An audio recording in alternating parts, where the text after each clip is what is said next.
లేదా ఒక వేద పాఠశాలను కానీ, ఒక సంస్కృత పాఠశాలను కానీ, విశ్వవిద్యాలయాలు కానీ వాటినన్నింటినీ సభ్యమైన మార్గంలో నడిపించడానికి ఆయన నిర్మించినటువంటి రహదారులు ఈ రోజు కూడా అనుసరణీయంగా ఉన్నాయి. అది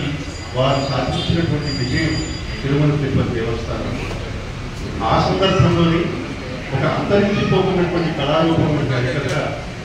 వీటిని ఎలాగైనా మనం పునరుద్ధరించాలి, ముందు తరాలకు హరికథ వైభవం తెలియాలనేటువంటి ఒక దృఢ సంకల్పంతోనే అప్పటికింకా సంయుక్త రాష్ట్రంగా ఉన్నటువంటి ఈ తెలుగు నేలపైన ఎన్ని రకాల జిల్లాలు ఉన్నాయో ప్రతి జిల్లాల్లోనూ ఉండేటువంటి ప్రముఖమైనటువంటి దేవాలయాలలో హరికథ కళాకారులకు నెలకు ఇంత జీతం ఇచ్చేటువంటి ఒక పరిస్థితిని కల్పించడం అనేది, ఆయా ఆలయాల ద్వారా